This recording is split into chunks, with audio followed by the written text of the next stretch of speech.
Alright, this has been a long time coming, but welcome to my 2024 home office overhaul.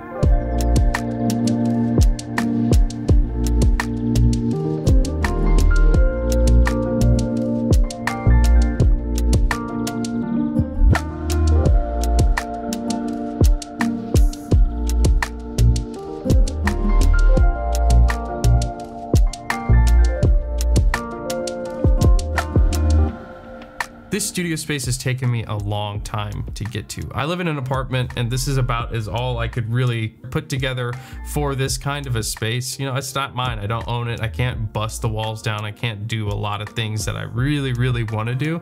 But I'm really proud of what I have and I think it's gonna work really well down the road. We're gonna cover everything that I did to this home office studio side in this video, but I really wanna show you what the space looked like before and the journey that it's been on to get to this place now. I mean, this old space that you see here, I liked the setup. It just wasn't really exactly what I always wanted for this room. My biggest priorities for this redesign, this overhaul, was to really be intentional about what I was buying, what I was replacing, and how the space was actually going to come together. So the first thing that I needed to do was plan. I wanted to plan out the space, make myself a cup of joe, and really sit down and figure out what it is that I wanted to have in the space, what I was going to be doing, and just kind of break down all of the different ideas that I had on paper. I found Pinterest to be a really good place to find inspiration, as well as, you know, YouTube videos of other people's spaces, finding people that are similar to me in a thought or career, and try and find pieces of those setups that I liked for myself.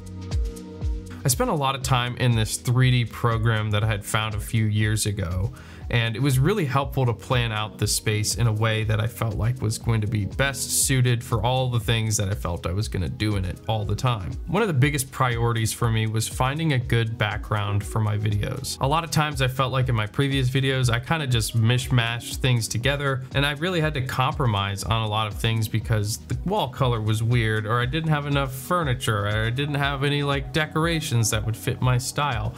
So I was really trying to make sure that I was thinking about that right at the beginning. I feel like I've just seen gray over and over and over again, and I wanted to spice it up a little bit. I felt like maybe a darker blue would work really well in daylight and it would look really good at night. I found a paint chip I really liked on Benjamin Moore, and so I went out and bought it.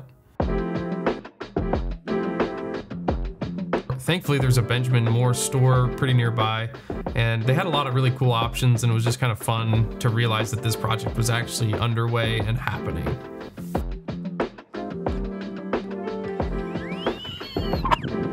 Yes. Yes. If you've ever painted something before, you know it's never as easy as just getting home and throwing it on the wall. You got to do a little bit of prep work. Prep work was important for this because it helped clear my mind too of all of the stuff that was in the room and all the things that I was going to throw away, give away, or the things that I was going to keep.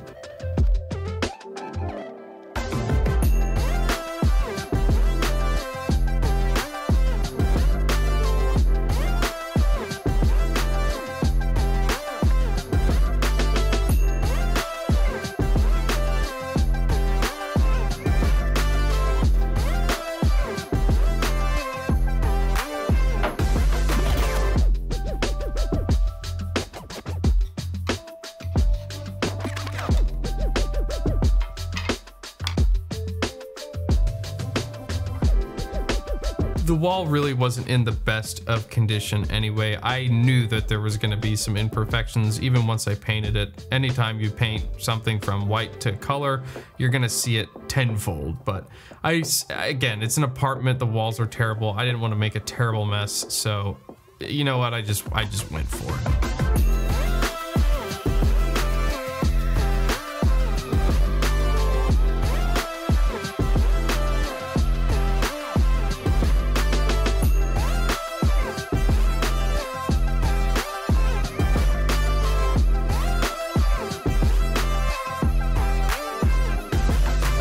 As the old adage goes, cut once, roll twice, or whatever. I don't know if that's even an adage, but that's pretty much what I did. I cut, obviously, and then did a couple coats of rolling just to give the wall a nice look and make sure that I filled in all of the spots with paint.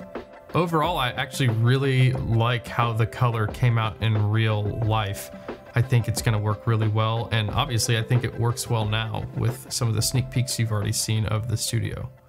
The next thing that you see here is just kind of an experiment. I've had that desk for almost 3-4 years now, maybe even longer. It's an IKEA butcher block table.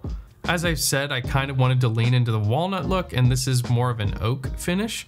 So before I went out and bought a brand new desk, I just kind of wanted to see what would happen if I stained it, or if I could even stain it. Once I started sanding the desk, I realized there was a polyurethane coat on it, which means I probably should have sanded it a little bit deeper. But again, this was really just an experiment to see if I could even get it close to a color that I liked, if the wood or whatever kind of material this desk was made out of would actually accept that much stain to the color level that I actually wanted. After I put the first coat on, I thought maybe it would work, but once I wiped it off, I realized that it wasn't as dark as I wanted.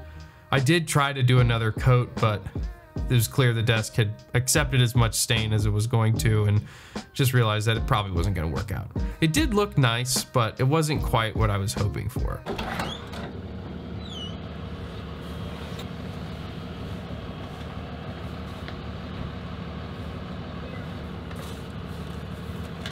I ordered a desk, and a freaking big one at that.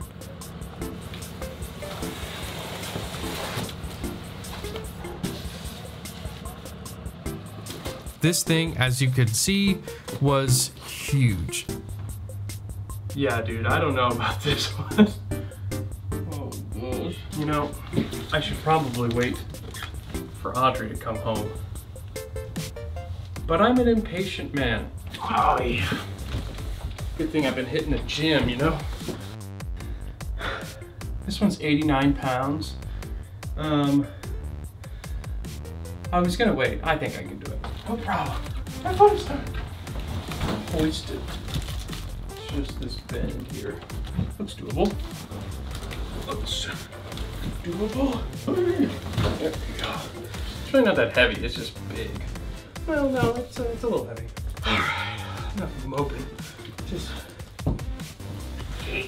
1 step at a time. Oh, don't stop now. Okay. Going down. All right. Okay.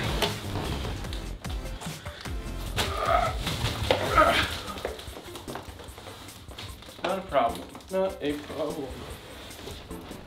See, you know, it's not too bad. It's just huge. Out of all the things I've ever done, that was not even close to the dumbest. But I am sweaty now, so yeah. I went with this desk because I really wanted a corner desk for filming like this. I wanted a place where I could work at my main setup, but then turn quickly to film a video with some depth in the background. I was sold on this desk because it was the cheapest option I could find in this price range with a nice enough tabletop. Like a fool, I set everything back up. I knew I had to clear things out again. Took a lot of time and had to undo all of the cables and all of the speakers and the monitors and everything. Just kind of get stuff once again out of the way. But once I did, it was a moment of euphoria. I was pretty tempted to put the desk together that night, but I wanted it to be bright in the room for filming purposes and for it to not look terrible, so I did wait for the next day.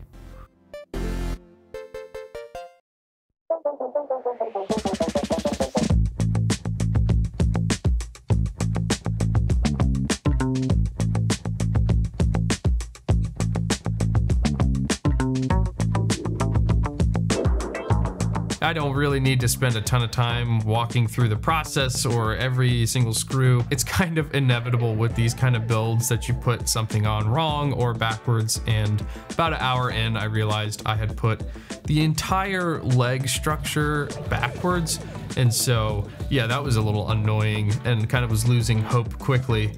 but thankfully I did find a rhythm and the desk came together pretty quickly after that.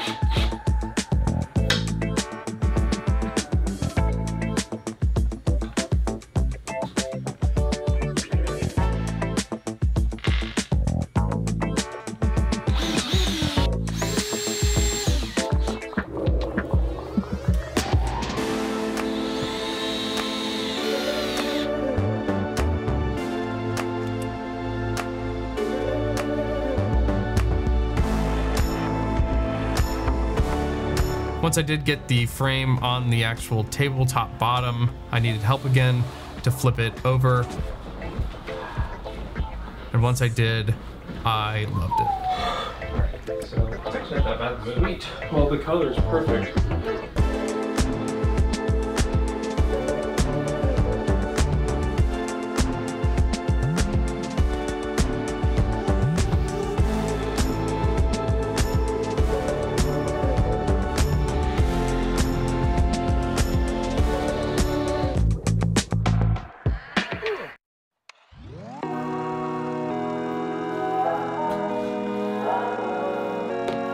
Once I kind of got the desk in a place that I liked, I really quickly wanted to just start putting some of the features on the desk.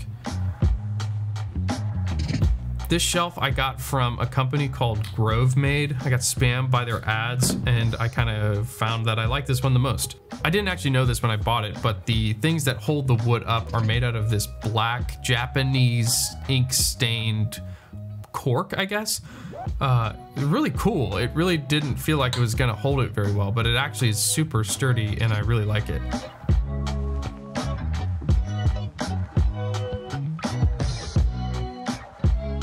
Overall though, with the monitor lifted up and the shelf there and the speakers up, I really was liking how the desk was taking shape.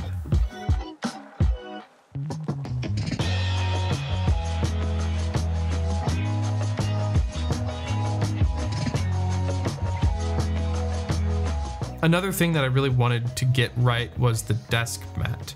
I went with one from a company that I love called Novel Keys. I've actually done a video featuring one of their keyboard cases. If you're into mechanical keyboards, check out that video. I really like their products.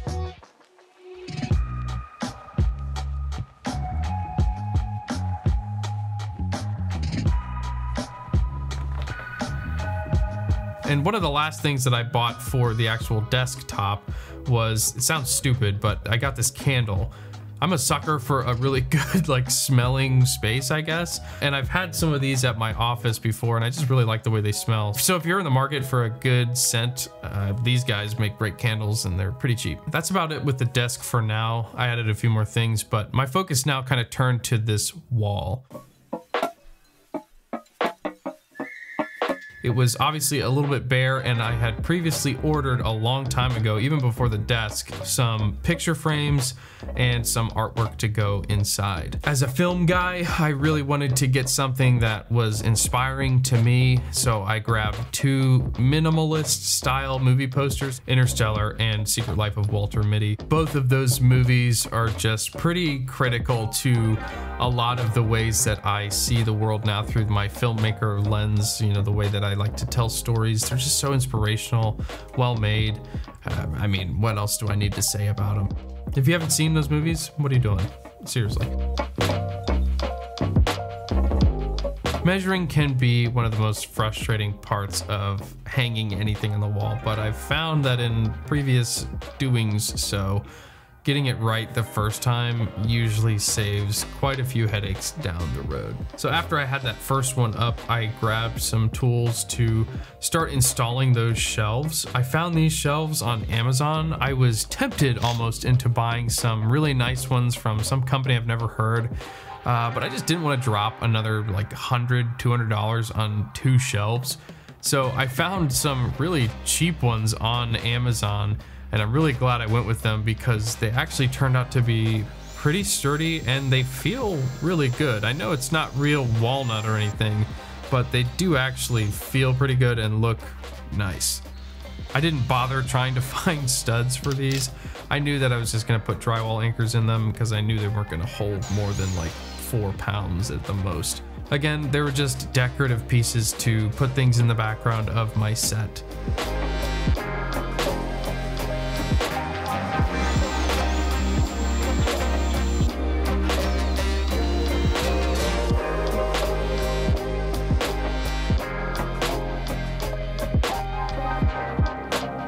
Once I had those shelves up, it was pretty easy to get the measurements for the next poster, just to make sure that all the spacing was similar, if not the same.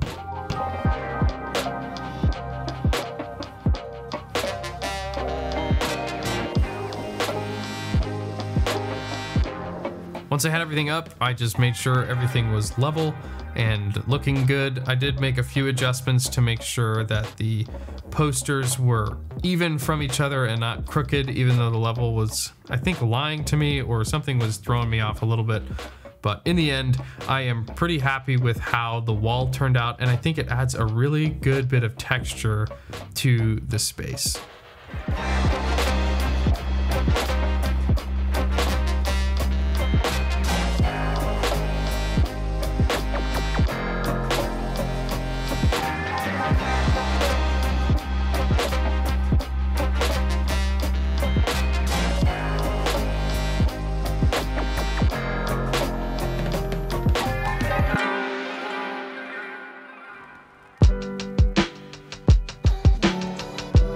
This project took a long time to get done. I am so envious of the people on YouTube who can seemingly get this done so quickly. Maybe I'm just a perfectionist, or I'm just afraid of failure. I don't know, either one. I just really wanted to make sure I got it right the first time.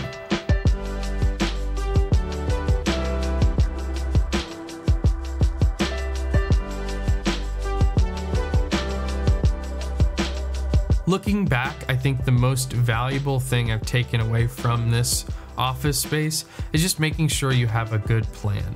I don't think you can plan out every detail to the nth degree, but I think finding posters and artwork and color palettes and just different pieces of furniture that you like that fit within that really help the process be a little bit smoother.